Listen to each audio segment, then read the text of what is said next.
Obrigado, Senhor. Aleluia. Aleluia. Obrigado, Senhor. Aleluia. Aleluia.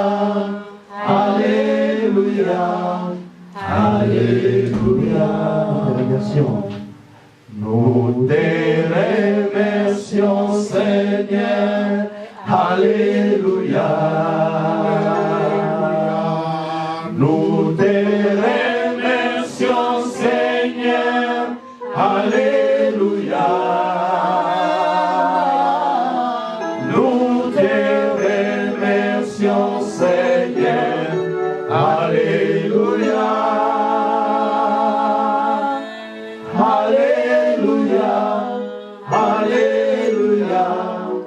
Alléluia. Amen, amen. Sous vos acclamations, nous allons continuer et faire la pasteur Kumba na kombo na Yesu. Alléluia, alléluia, alléluia.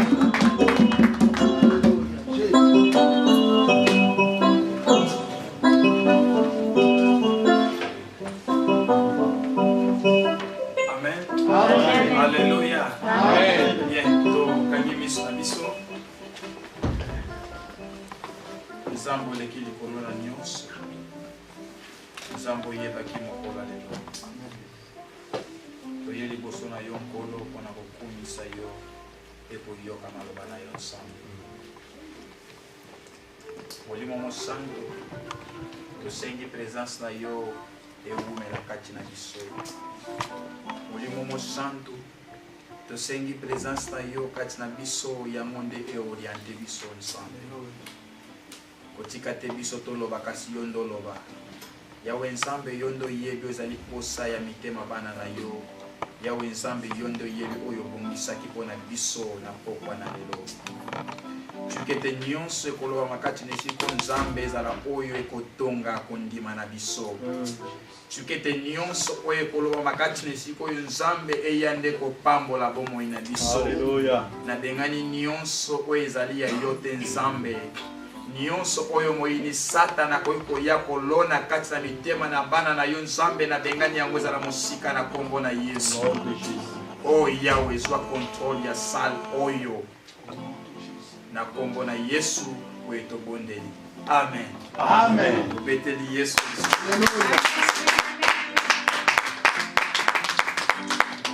Amen. Amen. Tikete nzambe apambola biso mpona mokolo oyo apesi biso ya kitoko. Soki tomoni mokolo lelo eza makasi na biso te eza nde bolingo ya nzambe. Mpona zondima eza na bato ebele balukaki mokolo lelo bazwi yango te. Ngai na yo tosala effort moko te. Nzambe asali biso ngolo oyo toya lisusu na ndako na ye mpe tokumisa kombo na ye. Ntango nyonso nalobaka koya na biso na ndako ya nzambe ezalaka nde mpona bénéfice na biso. Biso melobi kopusana na biso na ndako na nzambe eza nde mpona bénéfice na biso. Yango nandimaka soki topusani na ndako na nzambe ezake nzambe abongisi eloko malamu mpona bafi na biso. Mpe nazondima mpe na pokwa na lelo eza na eloko ya kitoko oyo nzambe abongisaki mpona biso. Yango apermettre ngai na yo tozala na esika oyo komisi tongisa te mpo ntango mosu omoni ndeko mosu te na komi te yo nde yeba kaka nzambe nde apermetaki yo nde ozala na esika oyo. Mpo soki yo ye eza mpo nzambe nde abongisaki yo ozala awa. Alleluya. Bien, nzambe azwa lokumu mpona pokwa na lelo oyo abongisaki malakisi ya kitoko toyekola lisusu mokolo lelo mpe tosukisa mokolo alobi dimanche. E nazondimake na nzela ya malakisi oyo nzambe akoyeba na kopambola kondima na biso. Amen. Amen. Bien, tofongoli ba Bible na biso na livre ya des Rois chapitre 17 verset 26 kino na 28. Ndeko oyo azwi akosala lecture nga naza na Bible ya portugais awa. Mais ndeko oyo aza na Bible ya tango soit français to lingala oyo azwi déjà akoki kosala lecture poto kota katikati ya mateya na biso. Des Rois chapitre 17 verset 26 kino na 28.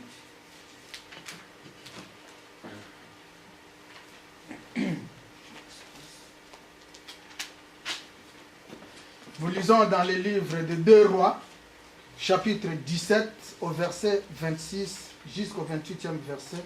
Amen. Nous lisons au nom de Christ Jésus notre Sauveur. On dit au roi Assyrie, les nations que tu as transportées et établies dans les villes de Samarie ne connaissent pas la manière de servir les dieux du pays. Okay. Et il a envoyé contre elles les lions qui les font mourir, parce qu'elles ne connaissent pas la manière de servir les dieux du pays. Le roi d'Assyrie donna cet ordre. Faites-y aller l'un des prêtres que vous avez amenés de là en captivité, qu'ils partent pour s'y établir et qu'il leur enseigne la manière de servir les dieux du pays. Un des prêtres qui avait été amené captif de Samarie vint s'établir à Bethel et leur enseigna comment ils devaient craindre l'Éternel. Amen. Amen. Amen. Amen. Balobi bayebisi mokonzi ya Samarie ke patu oyo memi wana oketsa na mboka wana bayebite ndenge nini ya kosalela nzambe ya mboka wana. Amen. Amen. Yebisa moninga na yo yeba ndenge nini ya kosalela nzamba mboka oyo. Tem toko partager na poko na leleza ndenge nini tokoki kosalela nzambe ya mboka oyo. Amen. Alléluia. Amen. Bien-aimé, toluka kanzambe na kotatone. Okoki kotatone na koluka nzambe, peut-être okota prière, osala ba jeûne, okila, ozotatone po luka nzambe. Mais kosalela nzambe, atatona raté. Il faut yeba nzambe ozosalela. Amen. Alléluia. Amen. Alors, esengeli ba enseigner yo ndenge nini okoki kosalela nzambe oyo yo ondimela. Amen. Parce que soki oyebite ndenge nini basalaka nzambe okoriske obenda bilaka limabe na vi na yo.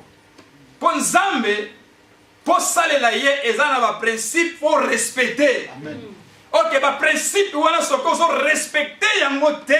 Malgré que obelaka komba nzambe butu po moyo okoriske ke lipamboli ya nzambe koma malédiction na vi na yo.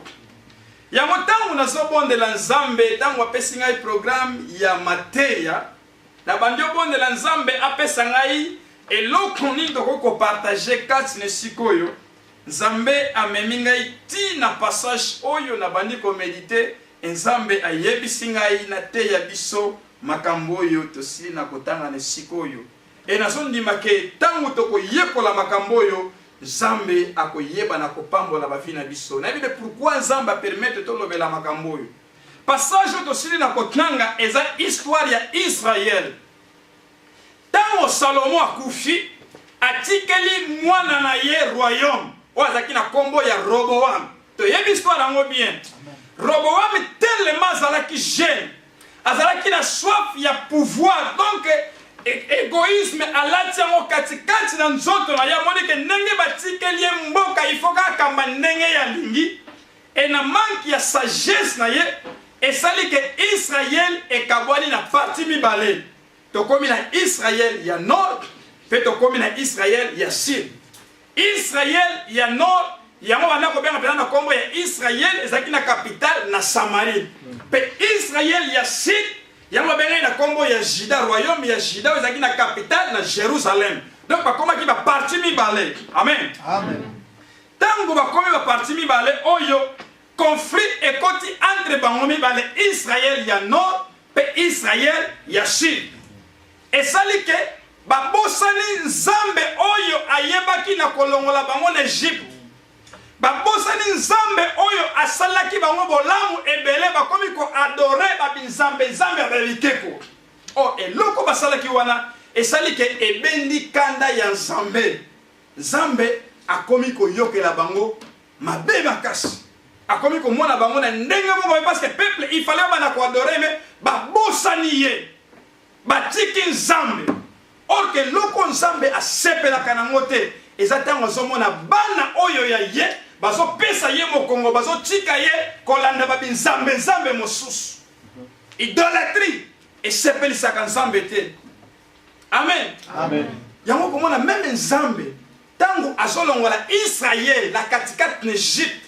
Pome bango na mboka oya lakaki bango eloko liboso abana ko pekisa bango. Azoyebisa bango boko adorer jamais Nzambe mosusu libanda ya ngai Nzambe. Et peuple oyo babosanaki eloko oyo. Bakomi ko adorer ba Nzambe mosusu. Eloko wana ebendikanda Nzambe. Mabele oyo bango bafandaki wana ezaki lokola cadeau oyo Nzambe ayebaki na kopesa bango. Parce que Israël bakota na mabele ya Kana basala penze effort moko te. Parce que olandi na ndenge ya batu eza impossible bino bokoma liboso ya mire boyebika amire kwe yango moko. Ça que Nzambe intervenir. Eliko lobe po eloko wana koma impossible eza ba action ya batu te mais zande maloboko na Nzambe na eloko wana. Amen. Po na ba vie na biso eza na makambo mosusu. Tango penzo fandi yo moko moni o comprendre que makambo na so vivre lelo eza be fort na ngai te mais zande loboko ya Nzambe. Amen. Amen. Amen. Yango Israël po ba héritier mabele wana oyo baso bunla kino lelo ezala be fort na bango te. Ezala nde misala ya Nzambe. Po so keza be fort na bango mbele pe bakoka mabele wana te. Po te histoire ya Kana très bien Bible lobi ba jeya bazalaka na mboka.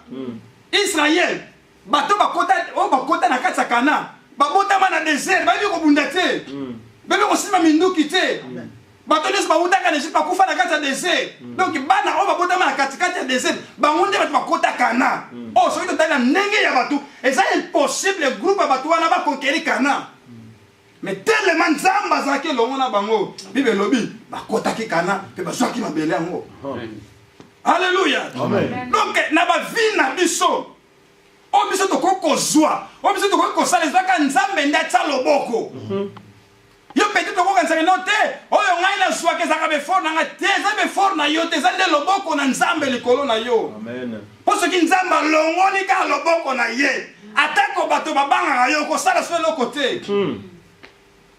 Samson azaka fort bazo banga ye mais mokolo molibo na Nzambe longola likolo na ye Bible lobi bazwaka ye bakaranga ye. Pourquoi? Parce que Nzambe azaki na yete. Si Nzambe azotala makambo nyonso asala Israël. Peuple moko oyo eza penza na tina te. Peuple moko ezali penza mokie bazaki to ba esclave na katikati Egypte. Mais Nzambe azui bango a valoriser bango apesi bango mabele. Oh, peuple nyonso po eza na valeur il faut basa na mabele. Faut boza ne siko yo bofanda ko eza penda propriété na bino moko. Po ata boza soki nene mais soko boza na mabele te oza pamba. Et peuple otango bazui mabele oyo ba se diviser ba komi na deux parties ba bosani Nzambe. Ba komi ko adorer ba Nzambe ba bikeko. Ba nopesi na idolâtrie. Eloko wana ebendi kanda Nzambe. Bible lobi Nzambe a permettre roi ya Assyrie aya a renverser Israël oya Samarie alongola bato nyonso ba Israélite nyonso bazaki na mabele wana Bible lobi alongoli bango na mboka na bango amemi bango bowumbuti na Assyrie. Wow. Alléluia. Peuple oyo ba héritiaki mabele à cause de désobéissance na bango à cause de idolâtrie Nzamba permettre moyenya ya alongola bango na mabele oyo Nzamba kabelaki bango bazongisa bango comme esclave na Syrie. Or Nzambe alongola bango déjà na état ya esclave akomisaka bango libre mais à cause de désobéissance na bango Nzamba permettre bazonga subwa wongo. Alléluia. Amen. Parce que Nzambe alingaka idolâtrie te. Bible lobi tango bazui ba Israélite ba longoli bango na mabele na bango ba memi bango comme esclave. Roi ya Assyrie tellement comme mboka mo etikala libre ko presque bato bazaki batikala ka bato mokie Bible lobi roi ya Assyrie accueilli azui peuple mosusu na mboka oyo ye accueilli a installer bango na mboka ya Samarie. Mboka oyo ezalaki héritage ya peuple ya Nzambe. Atie bango banofanda wana akezo ba étranger belé ba pakano belé ba tebele belé ba mboka bela 5-6 mois aye atie bango ti na Samarie ba komi ko fanda wana ba pakano ba Samarie te siko oyo ba no ko fanda na sika wana Bangwana nde oyo Yesu tango ya akuta bango bibelobi babana koyoka na tena bayuda parce que bazaki bapakana. Bano fa na mboka wana. Parce que batu wana tango ba Yesu ko bafana siko na mboka ya Samarie. Oyo zaki siko mboka oyo Nzambe akabela kango peuple na ye. Ba Yesu ko balingi siko na ko vivre ndenge bango balingi. Donc ba coutume na bango ba utaki na bango ba mboka na bango ba yela ngo tina Samarie ba komi ko pratiquer ngo na katikati ya Samarie. Donc, idolâtrie est fanée sur ma casse, prostitution est fanée sur ma casse, ma camonnion sont oh yamabe, oh nzamba lingarate. Bango wasu yango ba yena moti na mboka Samarie ba commencer na ngwana. Alléluia. Amen. Tellement nzamba za nzambe. Nzamba za mo santo. Bien aimé. Oyo ya nzambe alingate ba sansana makambo mosusu. Esika oyo eza ya nzambe, nyonso kozala kuna il faut ebulisama. Mais peuple oyo ba yena Samarie na bizali na bango ya mokili ba fandi na ngona katikati ya Samarie. Bien aimé dans le Seigneur. Et loko nzamba sepelaka na ngote eza tango biso to soko uta na katikati na mokili to yena église bizali na biso nyonso na mokili to yena ngona katikati église. Bien aimé dans le Seigneur. Et loko wana ebendaka kanda ya nzambe.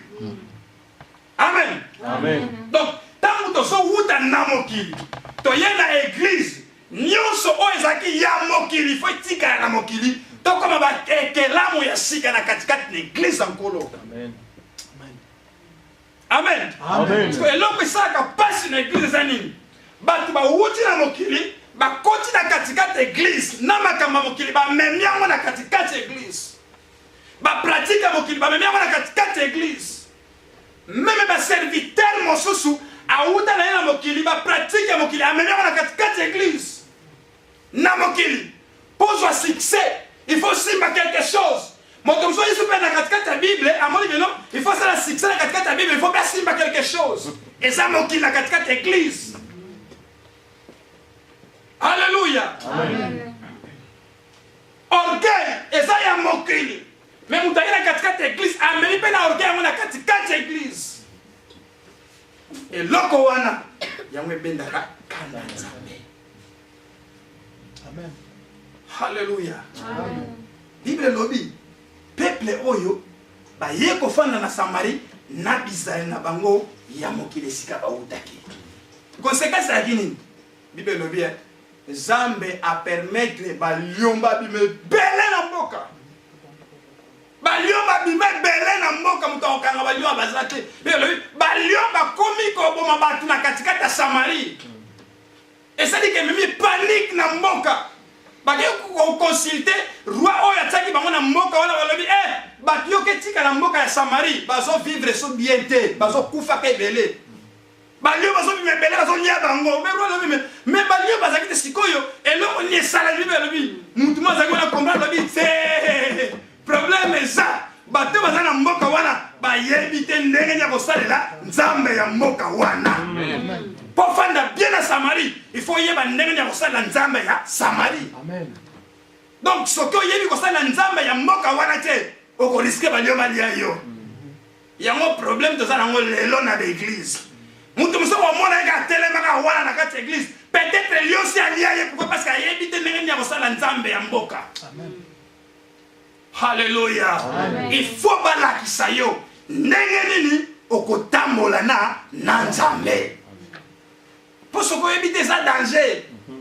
Batambo na jamais na nzambe osanga oyeba ye faut yeba ye. Amen. Même Yesu comprendre loko que no bato ba kotambola na ngai, il faut ba yeba nga bien. Yango bibelo bien, mukolo ba koma na Césarea Philippe. Yesu atelemi sipe na ba te to tele wana. Parce bato ba loba ka nga za kanan. Ba mso ba lobi te yo loba ko sa chere, ba mso ba loba yo sa Jérémie, mso ba loba yo sa Isaïe, mso ba loba yo za kana lobi ta sava. Wana ba siko bino bolo banga na zanani. Amen. Donc wana za ndeba. Mais bino pe il faut pas comprendre nga na zanani. Amen. Parce qu'on coquille jamais ko tambola na Yesu ko yebite que Yesu azanani. Est-ce que nga na zanani? Donc moi na nzamba solo, il faut yeba Yesu azanani pona ye. Amen. Pour fanda bien na ndako na nzambe.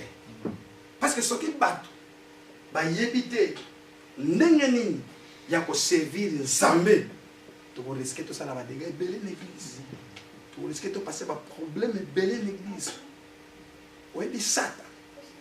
Satan a dit très bien que pour détruire l'église, il faut que tu aies l'église.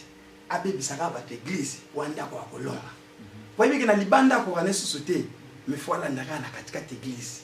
Ya mwana biso basal na nzambe. Tozana devoir ya koyekusa bana nzambe ndenge nini ya kosala nzambe ya solo. Amen. Poso ki Satan yelelo akwa ko renverser biso te. Amen. Po yo kantinengi to fandi bo Satan za lesingo. Azana lesingo te. Ayebi ke ndenge tozo kunisa kombo nkolo boye ezo pesa ekanda makasi. Yango folu kana façon nyonso a détruire. Et makambo ngo ebandika lelo te pa na biso. Ebanda même na tango ya Bible. Sokotanga livre Actes des Apôtres chapitre 6. Au moment que pour pas établir ba diacre, to lo baka ba diacre, to e ba ka poni ba tsaka ba diacre na église. Et ça parce que problème est kotaka na kati église. Et ça parce que ko soane oyo ba soane église e banda te tina kati Bible, Bible lobi tango so kabla babilo kingi wana kabla babilo pa ba veve muso ba so pesa ba monda ba komi ko mire o bisa ba bisa ka kilo mo loso amana ko pesa ko 2 kilo ko pesa 3 kilo e pesi ko confusant on est comme la porter na kati église. Amen. Pierre a fait le bité, ce qui doit continuer, mon salaire est libre sauté. Alors il faut donc qu'on a 7 personnes, nous basons mon lieu, mon ensemble, basons un témoignage à bien, basons un chargé dans ma cambo, basons un divisé, il faut bien n'engue sengeli. Amen. Pour Pierre, tu comprends qui? Et ça, misala va te mais les diables comme on compte à 4 mité ma part. Amen. Des autres nions se comptent à la 4 église, et ça les diables comptent à la semence, mon on a mité ma part pour détruire l'église. Amen. Parce que mon côté diable, ça va quand les pas église qui est de l'Ibosso. Bande église et bande diable, ça va les sengoter. Persécution, nion sur l'église, elle qui ça, tire-le. Et ça va toujours parce que diable, ça va les sengoter. Pour même la Bible, ça le met. Mais ça, la diable, il fallait se manifester des gens bibliques. Maintenant que se manifester, parce que, et ça, les lots, comme on peut un peu chakango. Mokolo o église ko mateke ne lona beaucoup monde avec ça la diable et bandi ko se manifester na poisa. Amen. Yo o empêcha comme ça la diable se manifester na mokili. Amen. Ya mo diable ko linga jamais uza na kimia. Diable ko linga jamais uza la malamu akotungisa ka yo kaka. Akolinga te uza la bien na ndeko na yo. Pour éviter yo za bien te et ko sepel sa motema na ye. Alléluia. Amen. Il faut yeba ndenge nini okosalela nzamba mboka parce que soko yebite okozwa bisalela ya mokili okota na mwana katikata Samari okanzeke na ba vivre ka ndenge wala nenga bana o vivre te Samari eza mboka mosusu. Amen. Donc soko koti Samari il faut s'adapter na coutume ya Samari. Alléluia. Donc soko zalaka lolendo au continent Samari il faut lolendo nyonse kweya okomi humble. Amen. Soko zaki mutu ya prostitution au continent katikata Samari milimo na nyonse il faut tika na libanda okomi moto ya malamu. Amen. Na katikata Samari. Alléluia. Pour Bible lobi soki mutu aye pa na Yesu akomaka ekelamu ya sika makambu nyonso ya kala elekaka nyonso pa na ye ekomaka sika. Amen. Donc pour to vivre malamu na mboko biso to salelo tango solo ba Samari ezaki Samari na tango ya melelo biso za l'église. Pour to vivre bien na katikata ndako na Nzambe il faut changement moko et sale ma katikata na biso. Amen. Pour to vivre malamu pour soki to changer te to linga to vivre ka ndenge biso to salaki on a quartier ba yebaka yo zaki muto bitumba makasi no na katikata na église il faut bitumba nyonso ceci. Amen. Alléluia. Oh, kuna bayebaka yo yokaka nde muto yeba la soyela kat nikete l'église nyonso wana faut etika na mokili parce que awa ezande ndako na Nzambe. Amen. Bible lobi ba lion ba bima ba waniko et dit kolobe Nzambe parce que ba lion bazalaka na bango mais le problème c'est quoi tango bango mo ba samarité bazaki na mboka tellement bana ko respecter ba principe ya Nzambe empêchaka ba lion ba bima ba lia bango.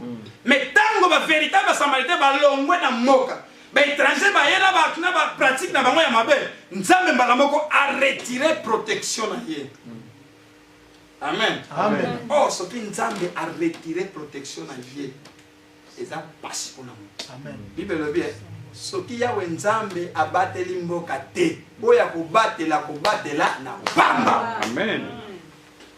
Même le président de Mola va bagarre belé au point les gars wana za na pamba soki nzamba retirer protection na ye ata zaki na bagarde ndenge nini akufa.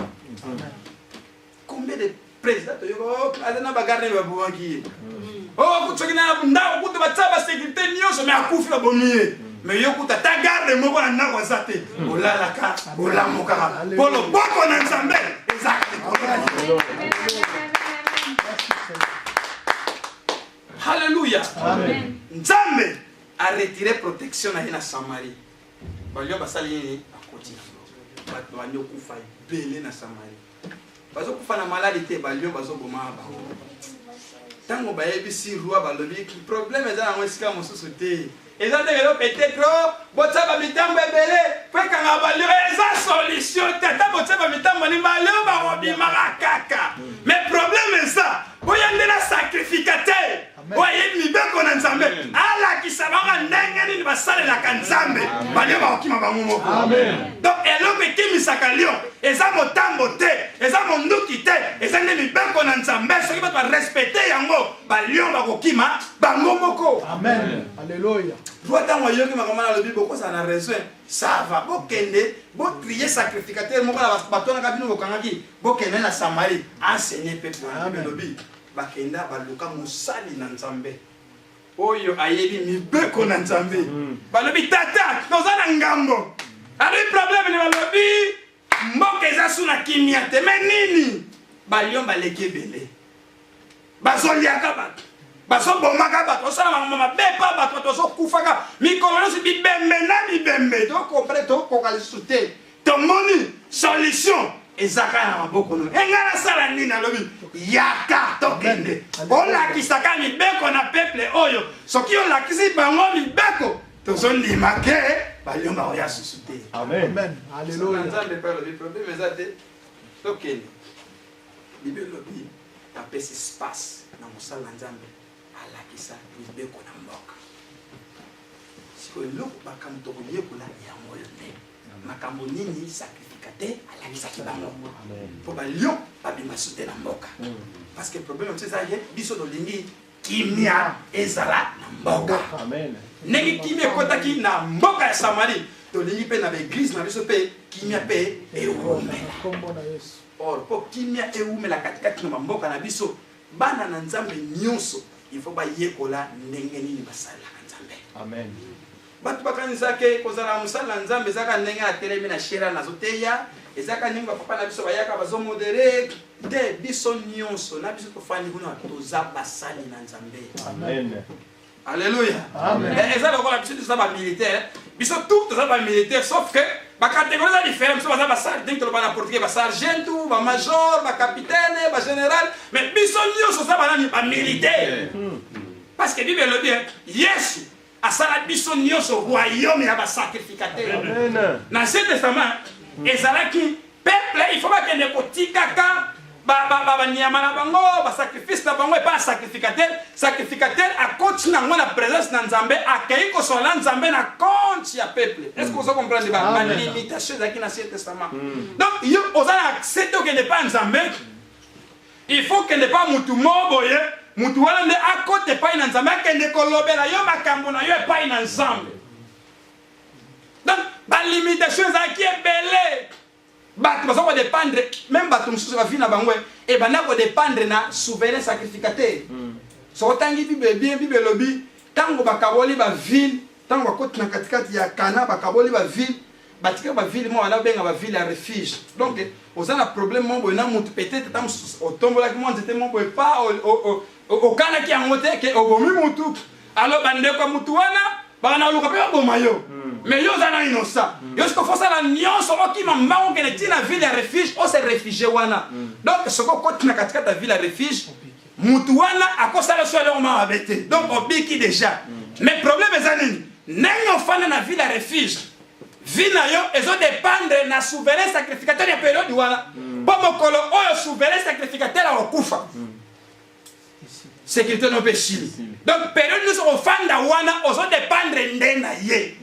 O bambolaka na yo ozali criminel oboma mutu mais basalaka eloko tozala na ville refuge pour souverain sacrificateur azala nous vivant obimaka na yo ka wana kati te kosimba te bato bakontinue kaka boye yango ngai fo nakende parce que yesu akufaka te le véritable souverain sacrificateur eza nde jésus oyo akufaka te donc ndenge okota na ville refuge oza lisu na problème te na satana po yesu akotikalaka jamais kokufa donc sécurité na yo eza mpo na libela Alléluia. Amen. Mais bato ya Ancien Testament, ba limitation ezaki ebele.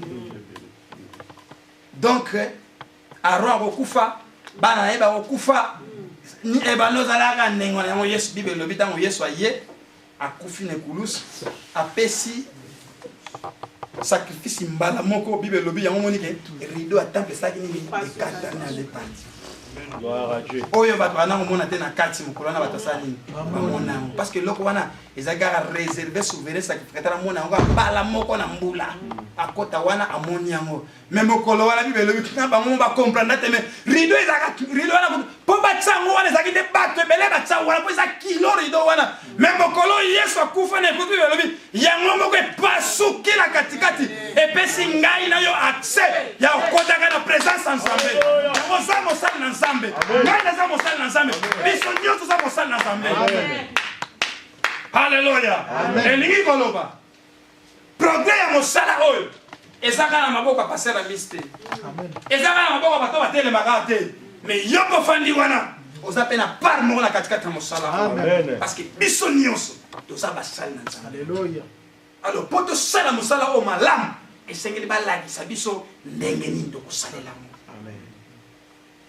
Bible elobi sacrificateur aye abandi koenseignant eloko ya liboso sacrificateur enseignant bango ezalaki mibeko Torah mibeko ya Mose parce que awa eza Ancien Testament peuple po bafanda bien na mboko il fallait bayeba mibeko ya Mose po soko yebi mibeko ya Mose te okofanda na Samarie te il faut yeba makambo nzambe ayebisaka Moïse na ngomba. Alléluia.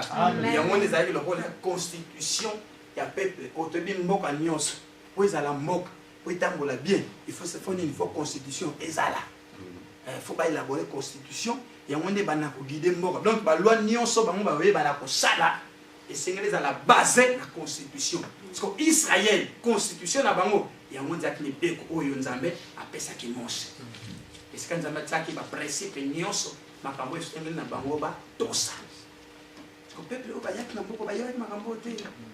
Parce que Mose la mibeko kuna lobaki ke beaucoup qui jamais ko adorer ba bikeko parce que ba mama ibaki na bango te yango sacrifice lobi moni ndenge za boye po tika ko adorer ba bikeko soki otika ko adorer ba bikeko bo mona ba kombe changer donc pour faire bien na katikati ya ndako na nzambe d'abord faut yeba mibeko na nzambe Yesu alobi soki boko yeba mibeko na ngai boko zala ba disciple na ngai ya solo.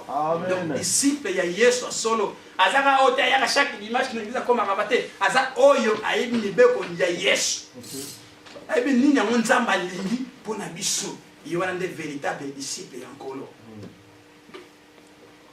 tokoloba lelo te idolâtrie eza susu te idolâtrie elongwe na basanso ezalaki na ntango ya Bible mais lelo mpe idolâtrie ezocontinue combien de personnes lelo ayaka na église mais eza na eloko moko oyo atia yango likolo na nzambe donc aza na eloko moko oyo mpo na ye kutu aconsidera yango koleka par rapport ya nzambe ekomi idolâtrie. eloko peut-être il faut ya na yo na kilte mais ozomona ke nakoki jamais kotika eloko te mpo nakende kilte ekomi idolâtrie. Même si on est comme une famille, bon, on a encore église parce que pour la boutique, la famille, on a dit comme idolâtrie. On risqué. Nous avons l'ongolo. Nous sommes à idolâtrie dans la vie à nous. Ce qui est comme on peut s'entendre kanda. Nous avons l'ongolo. Et peuple, il fallait bâtir idolâtrie. Il y a un souvenir sacrificateur. À la qui s'y bango, il peut pas Moïse. Il doit pas aller au sol, là, c'est dans l'univers. Et l'eau comme il balade avec ça, bango, n'a aucun débat au point d'attaque. L'eau comme il balade avec ça, bango, à l'axi, bango, n'engeni ni badora kanzambe. Pour bango, badagi na bandenge na wana na badora nzambe. Mais zaki différent, n'endenge Israël, wana badora nzambe. Parce que nzambe tanga benga ki Israël, à l'axi ça qui bango n'engeni wana badora ye. Pour nzambe na biso, nzambe wa Israël.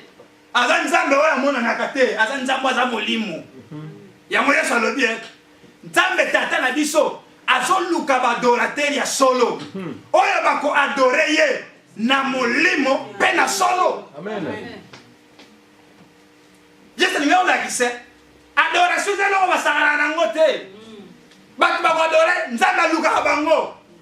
Eza te eloko okenda yoko okuti bango ate bibe ntango balobi kino bazoluka bango seke bazomonana te baza mokie yango Yesu alobi nzambe azoluka badorateur ya solo. Parce que mwasi oyo abana koyebisa Yesu kino biso toadoraka nzambe na ngomba bino badoraka soki na Israël. Donc mpona ye adoration eza question ya lie ya esika moko. Yesu alingi oloba nini adoration eza question ya esika te. Meme na ndako na yo na chambre noko koadore nzambe. Amen. Sans instrument koadore nzambe. Amen. Parce que bato mosusu bakanisaka ke toadoraka nzambe na église te. Adoration eza question ya lie te. Amen. Eza question ya Jérusalem te. Eza question ya ngomba na Samarie te. Mais adoration eza nde na molimo mpe na solo. Alléluia. Alléluia. Yango na sacrificateur il fallait alakisa bato oyo ndenge nini badoraka nzambe mpo nzambe asepelaka ntango badoraka ye. Mpo nzambe ayebi ke badora te baza chere baza mokie bamona na pamba te. Amen. Bato baoyebele bazoya koluwe nzambe bibe elobi nyonso eza na pema ekumisa nzambe eluwe nzambe seke o baza soki wapi soki kote nini boluwe na bino nzambe. Mais adoration bibe elobi Yesu alobi bazolukaka bango baza mokie baza ebele te bazolukaka bango. Elinga nazondima na pokwa lelo parmi bato nzambe azoluka badore na solo yo koza na kati. Amen. Il faut yeba ndenge nini okwadore nzambe. Tango toadoraka nzambe tomibosanaka oyo biso toza me torekonetaka nzambe oyo aza likolo na nyonso. Tango toadoraka nzambe tobosanaka oyo nga naza président oyo nga naza directeur ya société moboye oyo nga naza grand prêtre ki prêtre na biso liboso nzambe ekweyaka tomonaka ye moko ayamei aumela seko na seko. Bible elobi na kuna na trône na ye bato bazolongolaka bitole na bango ba 24 anciens ba 4 êtres vivants bazoloba oza mosantu oza mosantu oza mosantu ba oyo baza ba ange mais bagumbami liboso na ye bamibosani ke baza ba ange bamibosani ke baza ba 24 anciens balobi yo nde umela yo nde grand prêtre parce que prêtre ya baprêtre eza nde ye eza biso te. Malgré succès de Gossana Mokilelo, on a la terre à l'église belé, on a la tombe belé, les prêtres des prêtres, les années yaoumela. Amen. Amen. Tant que tu pousses à la présence, pour la adorer, tu bosses à la cagnos. Alléluia. Tu bosses à la rappel, même si vous avez un problème, bosses à la yango, adorer quand tu as c'est quand yende yaoumela. Yaoumela seko na seko. Oya sepela, tant que adorer. Yango sacrificateur il fallait enseigner bango ndenge ni bango wana ko adorer nzambe batika ba pratique na bango nyonso ya mabe bakoma sikoko adorer nzambe so eloko liboso alakisi bango mbe eloko mibale alakisi bango ndenge ni ba adorer nzambe eloko misatu na oloba na okende bango kona ta eloko misatu alakisi bango ndenge ni bana ko offrir kona nzambe bana ko pesa ba offrande parce que nation Israël ils allaient liés na ba offrande. Donc ndenge nzamba bengaki bango ndenge nzambe ayebisa bango batonga tabernacle soko tangi constitution ya tabernacle bien bazaki na hôtel mo ba réservaki na parvis ezaki pa wana kopesa ka ba offrande pa nzambe et ba offrande on fallait continuer le bible le bien tango Israël ekota na kana o mona ba offrande belé ba bosana na bango bana ki pa on souté bazo pesa na so ba offrande te ya on so souverain sacrificateur. Il fallait aller enseigner bango ndenge bana okabela nzambe kokabela nzambe ça la part na musana nzambe na dike eloko oyo bat n'église balinga te tout mal touché amo soko le ba mon frère oh pasteur wana seka so luka mongo te za na question luka mongo il faut ba la yo bible ndenge zali alors siko yo moko ndem to yeba siko kotosa ce qui peut okotosa na yo mais ngande fona la kisa yo ndenge bible za eza question de peut-être ce ba te yo offrande te balinga senga ba mbongo po ayo luka mongo te za na monde ngwa amen eza de bible amen sacrificateur ala kisa bango ndenge ni ba yeba fare bango ba pesa ka ba offrande soko tangi bible no bien o comprendre que ezali na bamoment mosusu na katikati ya bible ntango Israël bana kopesa so offrande epa nzambe bana kofika conséquence ebele pour Nzambe ayebaka importance ya offrande. Ce que ça na mutu oya valoriser ko offrande ko lekeza mo Nzambe. Yango Bible bien na Jean 3:16 alingaka mokili mingi yango akabaka mwana la ye. Amen, amen. Yesu aya comme offrande ya Nzambe. Alléluia. Amen. Offrande oyo il fallait Abraham pesa ya mwana Isaac Nzambe alibité ngande funa banda ko pesa. Donc c'est très important mwana na Nzambe po alinga sala na Nzambe ayeba valeur ya ba offrande. Le leçon que ça la première me faible dans l'église na biso c'est parce que loko oyo to komi ko banga ko enseignant baba na Nzambe to zo so ko enseignant to zo mo ngene so to enseignant ba ko interpréter biso mabe oh to zo bomba parti mo ba Bible. Il faut to enseigner nyonso ni esengeli. Amen. Po ezo sala part na lipamboli ya vie na yo. Faut yeba ndenge ya ko pesa offrande. Si tu as bien dans l'Europe awa basali nyonso ma miso boluwa ka ngosi ko soki offrande za rater l'église ko bana futa basali ndenge.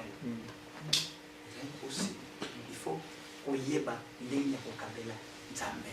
Mwana Nzamba solo, mwana Nzamba solo. Tant que solo bakena to linga ka Nzambe. Ko pesa offrande pa Nzambe za pe pari ya bolingo na biso pa na Nzambe. Ko mutu alinga ka Nzambe yona ndem ta kabela Nzambe. Bo offrande ndenge to tsara ngo boye.